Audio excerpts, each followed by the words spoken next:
नमस्कार। मैं ब्रजेश ओझा एक बार फिर लाइव हूँ आपके सामने, क्योंकि 2:30 बज चुके हैं और 2:30 बजे का जो हमारा वक्त निर्धारित है कि मुद्दे हों तो भी और ना हो तो भी आपसी चर्चा के लिए हम लोग यहाँ पर एक बार ज़रूर जुड़ते हैं। और ये लाइव अगर आप नहीं देख पाते तो इस लाइव का हम लोग एक वर्ज़न डाउनलोड करके अपने यूट्यूब चैनल पर भी डालते हैं, वहाँ से भी आप ले सकते हैं। आज हम बात करेंगे जो भी मुद्दे चल रहे हैं और इस पर आप लोग भी जुड़कर अपनी राय दे सकते हैं और ये उस पर ये भी बात कर सकते हैं कि किस तरह से उसका समाधान पर हम लोग बात करें। अब जो फेडरेशन की बात हो रही है वो किस तरह से काम करेगी, जो गाड़ियां चलने लग गई हैं उन गाड़ियों में क्या किस तरह से राहत है, जिन गाड़ियों पर एफआईआर हुई है वो कितनी एफआईआर हुई है, और दिल्ली सरकार जो ये कह रही है कि अब जो वाहन चल रहे हैं उनको सैनिटाइज किया जाएगा, और अब जो सैनिटाइज की व्यवस्था अभी तक ये था कि खाली डिपो पर थी, अब वो व्यवस्था मीडिया रिपोर्ट्स की माने तो अब कैलाश गहलोत जी जो परिवहन मंत्री उनका कहना है कि ये पेट्रोल पंप्स पर भी शुरू करने की तैयारी है। यानी अब कुल मिलाकर जो सैनिटाइज की बात की जा रही है वाहनों के वो हो जाएगी। सबसे पहले मैं आपको एक खबर पढ़ के बताता हूँ, मीडिया जो है खबर क्या है और जो वाहनों के सैनिटाइज की बात की जा रही है वो कैसे होगी, क्या प्लान है, कैसे हुआ, मैं आपको सबसे पहले खबर आपको पढ़ के बताता हूँ। और इस दौरान 21 तारीख को कितनी बसें चली, कितने लोगों ने सफर किया, ये भी हम आपको बताएं, क्योंकि एक रिपोर्ट है और आपको वो खबर पढ़ के बताना ज्यादा जरूरी है। तो इस खबर के बाद मैं कुछ कमेंट लूंगा और फिर ये भी देखेंगे कि आखिर जो पेट्रोल पंप पे सैनिटाइज वाहनों की बात की जा रही है वो कितनी सफल होगी, कैसे होगी, क्योंकि ये कहा गया कि हर पैसेंजर को उतारने के बाद वाहनों को सैनिटाइज करेंगे। ये बड़ा सवाल है कि इतनी तो कमाई नहीं कैसे, और अगर पेट्रोल पंप पर होगी सैनिटाइज होंगे वाहन तो किस तरह। खबर आपके बीच में रखता हूं कि दिल्ली सरकार ने शहर में ऑटो और ई रिक्शा समेत पब्लिक ट्रांसपोर्ट के तहत गाड़ियों को इस शर्त पर चलने की इजाजत दी है कि हर सवारी को उतारने के बाद उनको सैनिटाइज करना होगा। अब सरकार सभी पेट्रोल पंप और सीएनजी स्टेशनों पर गाड़ियों को डिसइंफेक्ट किए जाने की सुविधा मुहैया कराने का प्लान तैयार कर रही है। सभी पेट्रोल पंप, सीएनजी स्टेशनों और पैसेंजर्स के साथ साथ प्राइवेट गाड़ियों के लिए सैनिटाइजेशन सर्विस शुरू की गई है। यानी ये सर्विस अब सैनिटाइजेशन जो है ये प्राइवेट व्हीकल्स के ऊपर भी शुरू की जानी है। परिवहन मंत्री कैलाश गहलोत ने क्या बताया, उन्होंने कहा है कि विभाग इस बारे में प्लान बना रहा है। 31 तक चौथा लॉकडाउन है और अभी प्लान बनाया जा रहा है, देखो कब तक होता है। उम्मीद है कि 31 से पहले शायद हो जाए, ताकि 2-1 दिन तो कम से कम सैनिटाइज हो जाए, और अगर 2-1 दिन तब तक नहीं होता तो आप फाइन कटवा सकते हैं। और अगले एक हफ्ते में यह योजना शुरू हो सकती है। अगले एक हफ्ते में 31 तारीख की बात है, अगले एक हफ्ते यानी करीब 27-28 तारीख तक 3 दिन का लॉकडाउन रहेगा। उसके बाद क्या है वो अलग मैटर, देखते हैं, शुरू हो सकती है। उन्होंने कहा कि डीटीसी व क्लस्टर की हर बस को सैनिटाइज किया जाता है। साथ ही सरकार अब ऑटो, टैक्सी समेत दूसरी गाड़ियों के ड्राइवरों की सुविधा के लिए पेट्रोल पंप व सीएनजी स्टेशनों पर गाड़ियों को सैनिटाइज करने की सुविधा देने जा रही है। गहलोत ने कहा कि दिल्ली में अब बसों की संख्या भी बढ़ रही है और राइडरशिप में भी इजाफा हो रहा है। बस स्टॉप पर सोशल दूरी रखने के साथ साथ बसों को भी सैनिटाइज किया जा रहा है हो रहा है। आने वाले कुछ दिनों की स्थिति पूरी तरह से सामान्य हो जाएगी। परिवहन मंत्री कैलाश गहलोत का कहना है कि बस में 20 से ज्यादा यात्री सवार नहीं हो सकते और इस नियम का सख्ती से पालन भी किया जा रहा है। नियमों को भी सख्ती से लागू किया जा रहा है। नियमों को ना मानने वालों के खिलाफ एफआईआर भी हो रही है। अगली जो रिपोर्ट में पढ़ के आपको बताऊंगा उसमें यह भी बताऊंगा कि कितने वाहनों पर एफआईआर हो चुकी है, और इसलिए हम आपसे कह रहे थे कि क्या होगा। अब आपको बता दें कितना 21 मई को चली 3,983 बसें और रीडरशिप रही 3.5 लाख। 19 मई को जहां केवल 2,259 बसें ही आम लोगों के लिए चली थी, वहीं 20 मई को 3,335 और 21 मई को 3,983 बसें चली। यहां पर यह चीज आपको देखने को मिली कि अब बसें चल रही हैं, बसों की संख्या में बढ़ोतरी हो रही है कुल मिलाकर। और इसी के साथ साथ दिल्ली में झूठी प्रशंसा दुश्मन करते हैं, आप इनसे दुश्मनी ना रखें। रिप्लाइंग टू हिंदुस्तानी, ये आप किसको कह रहे हैं? अभिनंदन। भारतवर्ष के परिवहन जगत सबसे बड़े पत्रकार श्री ब्रजेश ओझा जी का अभिनंदन। शुक्रिया सुशील भाई। तो शायद झूठी प्रशंसा दुश्मन करते हैं, आप इनसे दुश्मनी ना रखें। अच्छा, संजय राणा जी ने उनको दिया है, तो शायद इनका कहना है कि झूठी प्रशंसा। ठीक है, कोई बात नहीं, चलिए मैं इस कमेंट में नहीं आऊंगा। लेकिन मुझे लगता है कि आप लोग अगर खाली परिवहन से जुड़े बात करें, क्योंकि गहलोत का क्या जमीनी स्तर पर कार्य कैसे होता है, मैं इस पर किसी पर कुछ कमेंट नहीं करूंगा। संजय राणा आप भी अगर मुद्दों पर रहें तो ज्यादा बेटर रहेगा, क्योंकि जिन सैनिटाइजेशन की बात हो रही है वाहनों की, ये वाकई दिक्कत की बात है। क्योंकि छूट देने के बाद भी, रियायत देने के बाद भी जो है वाहन सड़कों पर नहीं चल रहे, ये कड़ा सत्य है। और इसलिए भी नहीं चल रहे क्योंकि उनको प्रॉफिट नहीं है, और जो व्हीकल चल रहे हैं उन पर एफआईआर भी हुई है। एफआईआर की अगर हम बात करें तो एफआईआर ऑटो पर जितनी हुई है 29 केस दर्ज हो चुके हैं अभी तक, 29 केस। इससे बेहतर ये होगा कि अगर व्हीकल आप चला रहे हैं तो ना चलाएं, और अगर चला रहे हैं तो पूरे नियम और कायदे कानून के साथ चलाएं, क्योंकि अगर आप नियमों का पालन नहीं करेंगे तो निश्चित रूप से आपका एफआईआर होगा। और मैं आपको एक रिपोर्ट ये भी पढ़ के बताना चाहता हूं कि लॉकडाउन 4 में पब्लिक ट्रांसपोर्ट चलाने के लिए तय किए गए नियमों को नहीं मानने वालों के खिलाफ ट्रांसपोर्ट डिपार्टमेंट लगातार एफआईआर करवा रहा है। इसके लिए पुलिस को भी निर्देश दे दी गए हैं। इसी के संबंध में आपको बता दें 19 ऑटो रिक्शा, 8 ई रिक्शा और 2 बाइक वालों पर केस दर्ज होंगे। एफआईआर हो गई है, केस दर्ज होंगे। ध्यान रखिए 19 ऑटो रिक्शा, 8 ई रिक्शा और 2 बाइक वालों के ऊपर केस दर्ज हो रहे हैं। लॉकडाउन में तय किए गए नियमों से ज्यादा सवारी लेकर जा रहे थे। ट्रांसपोर्ट डिपार्टमेंट की टीम भी अब बस स्टैंड पर नियम लागू करवा रही है। तो इसलिए या तो आप लोग सड़कों पर रहें। उजा जी, आप केंद्र के परिवहन के प्रति नजरिए को कैसा देखते हैं? कि केंद्र के परिवहन के प्रति बिल्कुल जी, मैं आपको संजय राणा जी एक चीज पहले क्लियर कर दूं, जब मैं दिल्ली की बात कर रहा हूं तो मैं दिल्ली की बात करूंगा। और आप मेरे ख्याल से पहली बार इस लाइव पर आए हैं, तो इससे पहले मैंने आपको पहले भी कहा था कि कोई भी कमेंट करने से पहले आप पहले या तो पहले की पोस्टर देख लिया करें या फिर पहले की न्यूज देख लिया करें। अब मुझे पता है ये आपका सटायर वाला कमेंट है, मैं इसलिए आपको बोल रहा हूं कि या तो आप मेरे पहले के लाइव देख लें, क्योंकि जब बात दिल्ली की होती है तो दिल्ली पर ही आरोप लगाया जाएगा, जब केंद्र की बात होती है तो केंद्र पर लगाया जाएगा। और जितनी कड़ी और सख्ताई से मैंने केंद्र और दिल्ली गवर्नमेंट और भारत की तमाम स्टेट गवर्नमेंट को के ऊपर वो लगाए हैं, वो शायद भारत के किसी भी ट्रांसपोर्ट जर्नलिस्ट ने नहीं लगाए हो, क्योंकि ब्रजेश ओझा कभी भी किसी से दबकर न्यूज नहीं लगाता, और ये आपको खुद पता है। तो ये जो आपका कमेंट आया है, इस कमेंट से पहले मैंने पहले भी कहा था कि कोई भी कमेंट करने से पहले कम से कम 4-5 लाइव पहले देख लिया करो, उसके बाद कमेंट करना आप, ठीक है। और केंद्र की बात है तो केंद्र की बात पे लगातार न्यूज लगाई है, नेगेटिव लगाई है। नेगेटिव इसलिए लगाई है क्योंकि ट्रेड के लिए ट्रांसपोर्ट ने कुछ नहीं करा। जो बजट आया था और जो बजट पास किया गया 20 लाख करोड़ का, उसमें भी कुछ नहीं मिला, झंड मिली है ट्रांसपोर्ट डिपार्टमेंट को। तो इसलिए आपसे दूसरी बार कह रहा हूं, अगर आप लाइव में आते हैं तो प्लीज सारे रिकॉर्ड, सारे लाइव देखने के बाद कोई भी कमेंट करा करें। इस तरह के कमेंट ना किया करें, मुझे पसंद नहीं है, क्योंकि जब बात फिर मैं बोलूंगा तो फिर वो ज्यादा नेगेटिव हो जाएगी। मेरी लाइव देखें, उसके बाद कमेंट किया करें। आप जो केंद्र की बात करें, पहले वीडियो देखें मैंने केंद्र के खिलाफ कैसी न्यूज लगाई है, और इतनी बुरी तरीके से चैलेंज मार रहा हूं, भारतीय किसी केस उसने नहीं लगाई होगी, किसी ट्रांसपोर्ट जर्नलिस्ट ने। रीजन ये है कि वो लोग कहीं ना कहीं सेपरेट हो जाते हैं, या किसी संस्था के प्रति, या फिर किसी व्यक्ति के प्रति, या फिर किसी सरकार के प्रति, या फिर किसी मंत्री के प्रति, या फिर केंद्र सरकार के प्रति तो रहती है, लेकिन ब्रजेश ओझा कभी ऐसा नहीं करता। तो यहां पर ये बात मैं कह रहा हूं कि यहां जो भी ये चीज देखी गई, सैनिटाइजेशन की बात की गई है सर, मुद्दा यहां पर यह है कि जो भी अभी तक ये सैनिटाइजेशन जो अभी कह रहे हैं 1 हफ्ते के अंदर पेट्रोल पंप इन सब में हो जाएगा। लॉकडाउन 3 खत्म होने को था, इनके पास पूरा वक्त था। कोई ज्यादा बहुत बड़े परिवहन मंत्री के तो ट्वीट भी नहीं आते, कैलाश गहलोत जी के कोई बहुत तगड़े वो काम भी ऐसे नहीं थे कि परिवहन डिपार्टमेंट चालू है या ये है या वो, ऐसा कुछ करना था। 5,000 रुपए देने की बात है तो 50% ड्राइवर्स को पैसा मिला ही नहीं, ऐसा यूनियन का कहना है, तो हम नहीं कह रहे हैं। तो इस वजह से अगर परिवहन मंत्री बैठकर पहले ही इस पर नियम बना लेते कि भैया ऐसी ऐसी दिक्कत हो सकती है, सैनिटाइजेशन के लिए अभी तक खाली डिपो तक है, हम लोग आदेश ला तो रहे हैं कि वाहनों को सैनिटाइजेशन करवाना है, लेकिन हम करवा तो रहे हैं, लेकिन वाहनों को सैनिटाइज से पहले ये दिक्कत आ सकती है, वाहन कहां करवाएंगे, क्या कम कीमतों में, क्योंकि अगर हर सीट के उतरने के, सवारी के उतारने के बाद सैनिटाइजेशन करवाना है तो क्या उस ड्राइवर के पास पैसा होगा? क्या वो ड्राइवर पैसा देने के लायक है? इतनी कमाई है?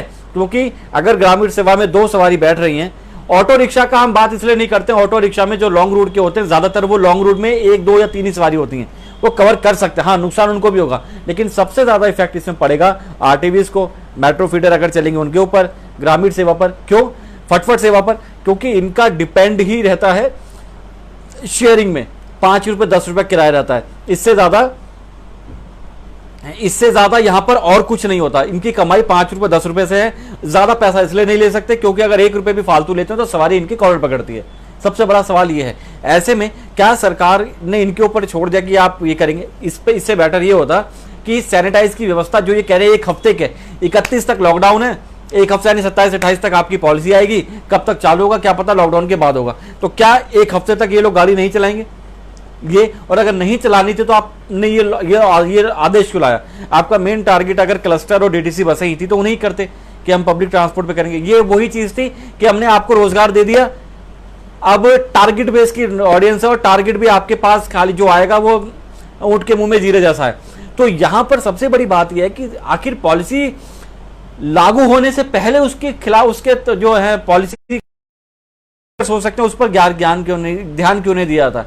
आपने 17-18 तारीख से, जो 18 तारीख के बाद से चालू कर दी, परमिशन दे दी, लेकिन आपकी जो पॉलिसी सैनिटाइजेशन की है वो 27-28 तक आएगी, यानी तब तक 10 दिन जो है ड्राइवर गाड़ी नहीं चला, नहीं चल रहे हैं। मेरे पास दिल्ली से लगातार ग्रामीण सेवा की न्यूज आ रही है, ऑटो रिक्शा की न्यूज आ रही है, फटफट सेवा की न्यूज आ रही है, ई रिक्शा की न्यूज आ रही है, वो लोग नहीं चला रहे हैं क्योंकि इन रिक्शों में अगर बैटरी रिक्शा अगर मौजपुर से शाहदरे तक का 10 रुपए सवारी है और कोई व्यक्ति को अगर जाना है तो, और 1 सवारी अगर ई रिक्शा पर है और वहां वो 5 सवारी बैठाता है और 40 रुपए डील करेगा, तो एक आदमी 40 रुपए में मौजपुर से शाहदरा बैटरी रिक्शा में बैठकर किसी कीमत पर नहीं जाएगा।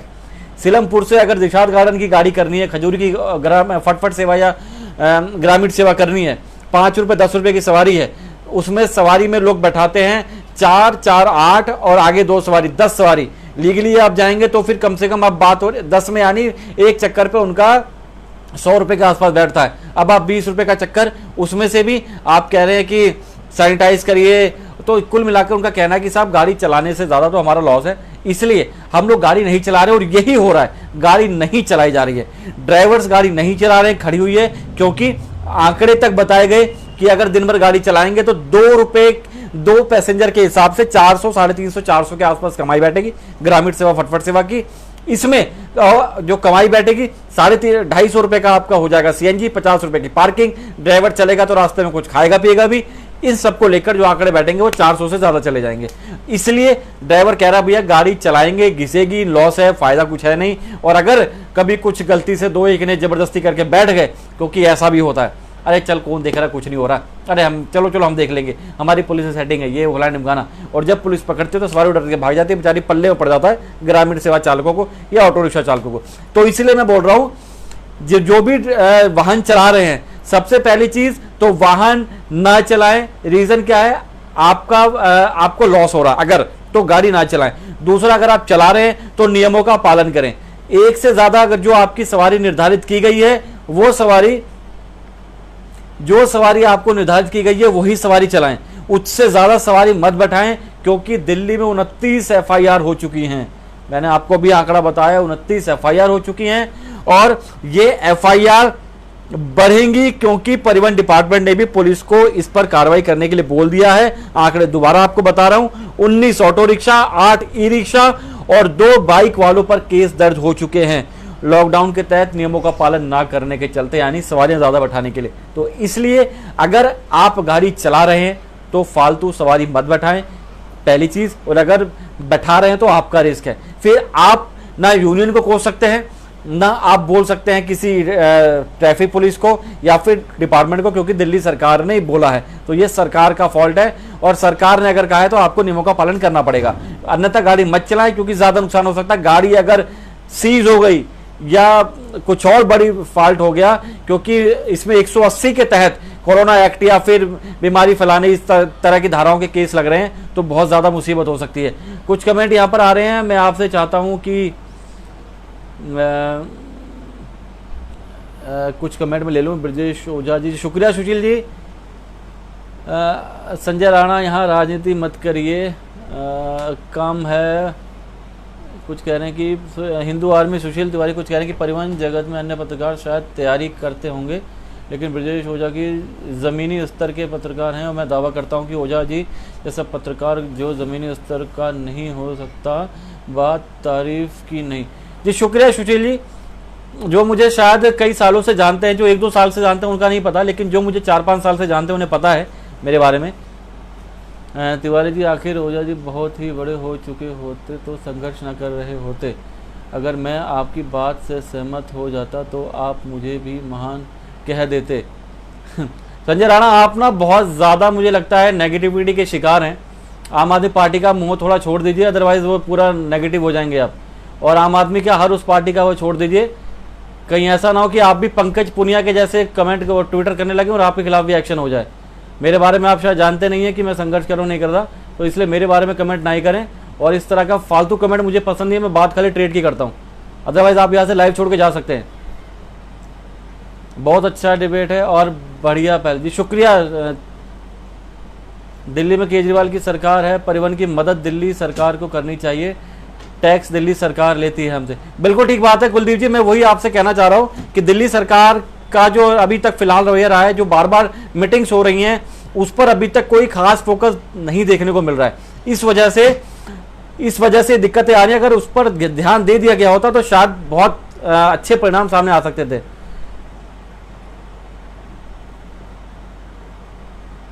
अगर सरकार हमें 10,000 पर महीने आर्थिक सहायता करे तब जब तक हमें पूरी सवारी के साथ चलने की परमिशन होती है। मैंने बिल्कुल कहा था, लास्ट वीडियो में मैंने बनाया था जो न्यूज़, उसमें हमने ये कहा था कि जो भी ट्रांसपोर्ट से जो सवारियां जो लीगल की गई हैं, या जो आपको जो परमिशन है, आप उससे कम सवारी चला रहे हैं, तो जितनी सवारी का लॉस हो दिल्ली सरकार को देना चाहिए। और ये कोई राहत नहीं होगी, जब कंडीशंस नॉर्मल होंगी, स्थितियाँ साधारण हो जाएंगी, तो फिर टैक्स के रूप में वो ज़्यादा ले भी सकती है, वो बराबर हो जाएगा। तो ये कोई ज़्यादा वो बात नहीं है, यहाँ पर नुकसान जो है तो वो कर सकते हैं। आप क्या कहना चाहेंगे बताइए, मैं आपको जवाब देता हूँ। मैं अपने चैनल से कहना चाहूँगा, जो न्यूज़ ट्रांसपोर्ट विशेष है, ये कुछ नहीं पूछना चाह रहे हैं, इनको सिर्फ नेगेटिव बोलना है। आप इनको किसी जवाब देने के लिए हम लोग बाध्य नहीं है, और ये जा सकते हैं लाइव छोड़ के, हमें कुछ वो नहीं है। क्या ये मुनासिब होगा? अमन गिल जी, सर बिल्कुल। Federation of transporters chairman Surendra Singh, president Sanjay Batla. चलिए जी, जो मैं आपसे परसों बात की गई थी फेडरेशन के दिल्ली के 6 सेगमेंट, जिसमें ग्रामीण सेवा, फटफट सेवा, eco friendly, maxi cab, RTV, metro feeder, इनकी फेडरेशन जो दिल्ली के तमाम सारी फेडरेशन, एक यूनियन और एसोसिएशंस एक फेडरेशन के नीचे आ गई है। फेडरेशन का नाम आ चुका है federation of transporters, federation of transporters आ गया है। चेयरमैन सुरेंद्र सिंह जी हैं और प्रेसिडेंट संजय बाटला हैं इसके, और ये फेडरेशन बन गई। और आज से दिल्ली में कोई भी मीटिंग अगर होगी ट्रांसपोर्ट इन 6 सेगमेंट की, तो उसका प्रतिनिधि ये फेडरेशन ही करेगी। भाई साहब, आप एक प्रख्यात आदमी हो, हम आपसे किसी भी मुद्दे पर आपसे प्रश्न पूछना चाहते हैं। आप दिल्ली सरकार की भरपूर आलोचना करें, उससे ज़्यादा से ज़्यादा लोगों को लाभ मिलेगा। संजय भाटिया, मैं आपके आप मुझे या तो फ़ोन पर करें, या कोई इंटरव्यू के देना चाहते हो तो आप मुझे वो दें।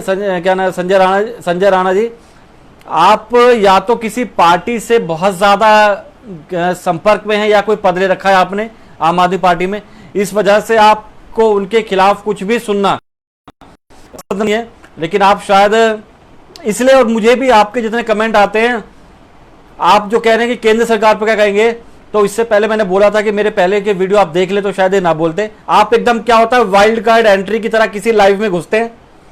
मैं आपको बताता हूं क्या है, किसी वाइल्ड कार्ड एंट्री की तरह आप कार्ड में लाइव में घुसते हैं, और वहां पर आप अपनी नेगेटिविटी झाड़नी चालू कर देते हैं।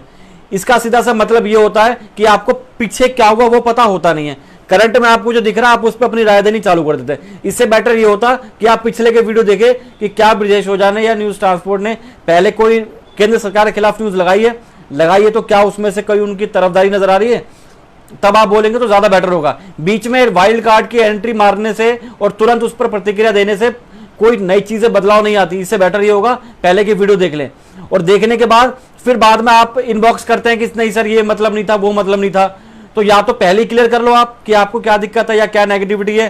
क्योंकि मैं किसी भी तरह से नेगेटिविटी किसी गवर्नमेंट के खिलाफ नहीं, जो ट्रेड की बात होती है उसकी बात करता हूं। अगर आपको समझ में आता है तो ठीक है, अदरवाइज आप लाइव पर आके इस तरह की कमेंटबाजी ना किया करें।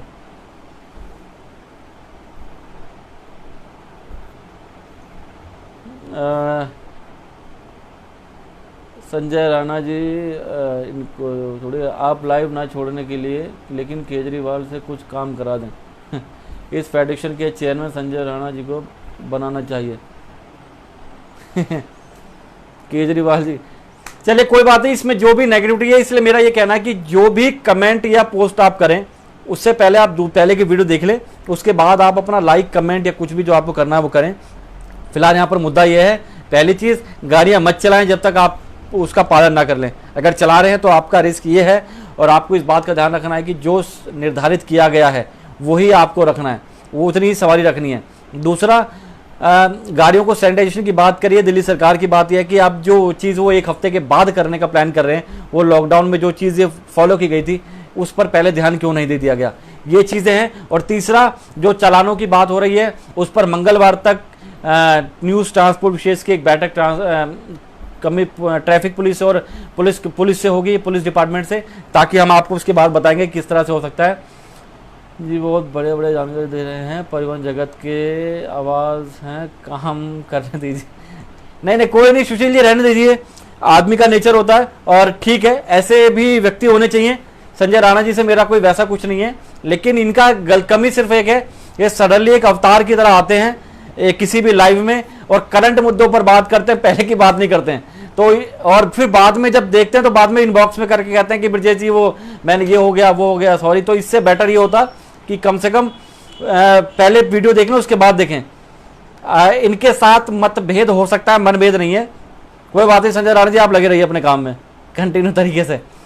तो ये सारी चीज़ें हैं और नियम को पालन करें। और दिल्ली सरकार और बाकी जो हमने चलानों का आपको बता दिया है, मंगलवार तक आपको मालूम पड़ जाएगा कि चलान जो हुए हैं उन पर क्या होगा, टैक्स वैक्स के रिलेटेड जो भी खबरें उसके बारे में हम बताएंगे। और प्लस ये आरटीवी जो है ये किलोमीटर स्कीम पर चलेगी नहीं चलेगी और कैसे चलेगी वो देखने वाली बात होगी, क्योंकि मीटिंग उसके संबंध में भी चल रही है विभाग के लगातार। तो जल्द से जल्द आपको तमाम जो आपके सवालात हैं उसका जवाब मिलेगा, और जवाब जो मिलेगा आई होप कि वो पॉजिटिव मिले, क्योंकि लगातार जो चैनल के माध्यम से और जो फेडरेशन है इसके ऊपर भी हम प्रेशर बनाएंगे कि आपने फेडरेशन तो बना ली है, लेकिन इस फेडरेशन से काम भी करा कर दिखाएं, ताकि जो आपके 6 सेगमेंट हैं वो कम से कम राहत ले सके।